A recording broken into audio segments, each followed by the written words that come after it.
2024 के लोकसभा की तारीखों का ऐलान हो गया है।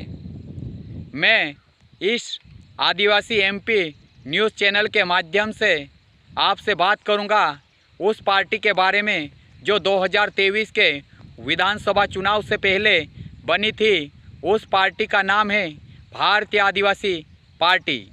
भारतीय आदिवासी पार्टी ने 2023 के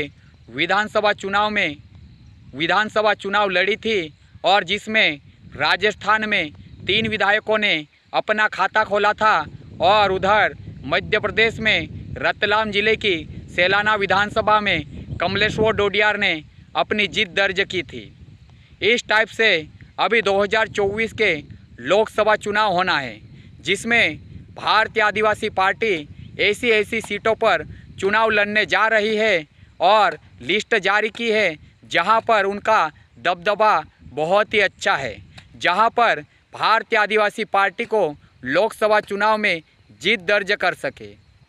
भारतीय आदिवासी पार्टी ने पहले उम्मीदवार के रूप में बांसवाड़ा डोंगरपुर लोकसभा सीट से अपने उम्मीदवार का नाम घोषित किया था। उस उम्मीदवार का नाम है राजकुमार रोत, जो कि 2023 के विधानसभा चुनाव में चोरसी के विधायक रह चुके। राजकुमार रोत 2024 के लोकसभा चुनाव में भारतीय आदिवासी पार्टी की ओर से प्रत्याशी घोषित किए हैं। उनके सामने भारतीय जनता पार्टी ने महेंद्रजीत सिंह मालविया को अपना प्रत्याशी बनाया है।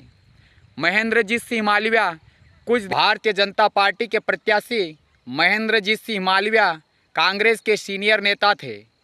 महेंद्रजीत मालविया ने कांग्रेस को छोड़कर थोड़े ही दिन पहले भारतीय जनता पार्टी में शामिल हुए थे। अब महेंद्रजीत सिंह मालविया और उधर भारतीय आदिवासी पार्टी के प्रत्याशी राजकुमार रोत में कांटे की टक्कर हो सकती है, क्योंकि राजकुमार रोत 50,000 वोटों से ऊपर वोटों से जीत दर्ज की है।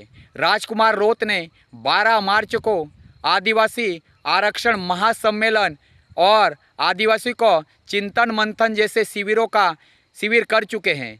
भारतीय आदिवासी पार्टी में कई मुस्लिम समाज, कई सरपंच, कई जनपद प्रतिनिधि जुड़ चुके हैं, जिससे डोंगरपुर और बांसवाड़ा लोकसभा सीट में भारतीय आदिवासी पार्टी की ओर से जो प्रत्याशी है राजकुमार रोत, वो महेंद्रजीत सिंह मालविया से टक्कर दे सकते हैं और उन पर भारी पड़ रहे हैं। उधर दूसरी लिस्ट जिसमें भारतीय आदिवासी पार्टी ने जारी की है वो सीट है उदयपुर।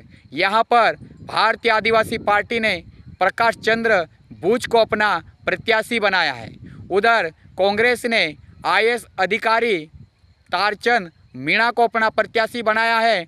उधर भारतीय जनता पार्टी ने मन्नालाल रावत को अपना प्रत्याशी बनाया है। इस टाइप से उदयपुर लोकसभा सीट पर भारतीय आदिवासी पार्टी, भारतीय जनता पार्टी, भारतीय राष्ट्रीय कांग्रेस में तीनों में त्रिकोणीय मुकाबला हो सकता है, क्योंकि यहाँ पर भारतीय आदिवासी पार्टी का वर्चस्व ज़्यादा है। जहाँ जहाँ पर आदिवासी वोट 60% से ऊपर है, वहाँ पर भारतीय आदिवासी पार्टी अपने अपने प्रत्याशी घोषित कर रही है और वहाँ पर चुनाव लड़ने का ऐलान कर रही है। इस टाइप से भारतीय आदिवासी पार्टी की स्थिति मजबूत नज़र आ रही है। यहाँ पर भारतीय जनता पार्टी और कांग्रेस की टेंशन बढ़ाने वाली बात है, क्योंकि भारतीय आदिवासी पार्टी ने नई पार्टी का गठन करते ही उन्होंने अपना खाता खोल लिया था। इस टाइप से लोकसभा सीट में कांग्रेस की सबसे ज़्यादा मुश्किलें बढ़ रही है, क्योंकि भारतीय आदिवासी पार्टी और कांग्रेस का गठबंधन नहीं हुआ है।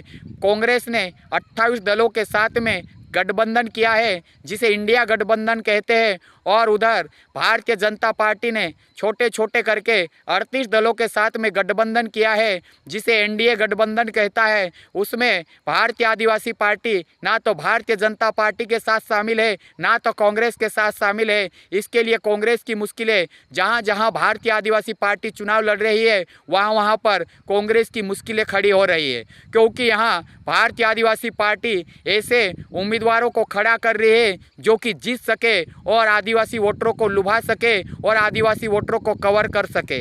और यहाँ पर भारतीय आदिवासी के राष्ट्रीय अध्यक्ष ने घोषणा कर दी है। 32 लोकसभा सीटों पर पूरे भारत में भारतीय आदिवासी पार्टी चुनाव लड़ेगी। भारतीय आदिवासी पार्टी के जो कि कमलेश्वर डोडियार, थारचंद, उमेश मीणा और राजकुमार रोत चौरसी, जो कि 4 विधायक भारतीय आदिवासी पार्टी के बने थे, उन्होंने आदिवासी के लिए आवाज़ और आदिवासी के हक अधिकार की बात करते हैं। इसके लिए आदिवासी वोट ज़्यादा भारतीय आदिवासी पार्टी से प्रभावित है। मेरे चैनल पर आदिवासी भारतीय पार्टी के लिए कमेंट बहुत सारे आते हैं। भारतीय आदिवासी पार्टी के बहुत सारे लोगों ने एग्जिट पोल के माध्यम से कमेंट में लिखने को कहा। उस टाइप से भारतीय आदिवासी पार्टी के सबसे ज़्यादा कमेंट मेरे इस चैनल पर आते हैं। भारतीय आदिवासी पार्टी के कमलेश्वर डोडियार, जो कि सेलाना के विधायक है, रंगधारी मामले में उन्हें जमानत मिल गई है। अब कमलेश्वर डोडियार लोकसभा चुनाव के लिए चुनाव लड़ेंगे या नहीं लड़ेंगे। रतलाम लोकसभा सीट की उम्मीदवार का ऐलान बहुत ही जल्द होने वाला है। मैं जैसे ही उम्मीदवार का नाम ऐलान होगा, मैं आपके माध्यम से, इस चैनल के माध्यम से आपको बता दूंगा। आप मेरे इस नए चैनल को सपोर्ट करते रहना। जैसे AVK स्टाइल चैनल को सपोर्ट करते हैं, वैसा ही मेरा ये नया चैनल है आदिवासी MP न्यूज़। आदिवासी MP न्यूज़ में मैं हिंदी में भी प्रचार बनाता हूँ और आदिवासी में भी प्रचार बनाता हूँ। आप मुझे जैसे जैसे कमेंट करोगे, उस माध्यम से उस मैटर पर मैं आपके सामने वीडियो बनाते रहूँगा। इसके लिए आप मेरे इस चैनल पर नए हैं तो मेरे चैनल को ज़रूर सपोर्ट करना और मेरे चैनल के घंटी वाला बटन दबा देना, ताकि मेरे वीडियो का नोटिफिकेशन आप तक पहुंच पाए। आप मेरे इस चैनल को ज़्यादा से ज़्यादा शेयर करना, ज़्यादा से ज़्यादा सपोर्ट करना, ताकि मैं लोकसभा चुनाव की पल पल की खबरें आप तक पहुंचाते रहूँगा। उसके लिए आप मेरे चैनल को सब्सक्राइब जरूर करें। मेरे पुराने सदस्यों और नए सदस्यों को मेरी ओर से जो भोंगरिया हाट चालू हो रहा है, उसकी शुभकामनाएं देता हूं। उसके बाद में 2024 जो 24 तारीख को होली है, उसकी भी मैं ढेर सारी शुभकामनाएं आप सभी को देता हूं। इसके लिए आप मेरे इस चैनल को जल्दी से जल्दी सपोर्ट करते रहना, सब्सक्राइब करते रहना। आप मेरे इस चैनल को ज़रूर सपोर्ट करना। आप मुझे कमेंट में ज़रूर बताना, मैं अच्छे वीडियो आपके लिए बनाते रहूँगा। इसके लिए मेरे इस चैनल को ज़रूर सब्सक्राइब कर लेना। 2024 का लोकसभा चुनाव तारीखों का ऐलान हो चुका है। मैं 2024 के लोकसभा चुनाव की पल पल की खबरें आप तक पहुंचाने के लिए मेरे इस चैनल को ज़रूर सपोर्ट करना। मेरे इस चैनल में नए हैं तो सब्सक्राइब कर लेना, क्योंकि 2024 के भारतीय आदिवासी पार्टी, भारतीय जनता पार्टी, कांग्रेस के हर नेता की, हर उम्मीदवार की पल पल की खबरें मैं इस चैनल के माध्यम से आप सभी के यहाँ पहुँचाते रहूँगा। आप मेरे चैनल को सपोर्ट करना और बेल आइकन दबा देना, ताकि लोकसभा चुनाव की जानकारी आप तक पहुँच पाए। आप मुझे ज़रूर सपोर्ट करना, ज़रूर सपोर्ट करना।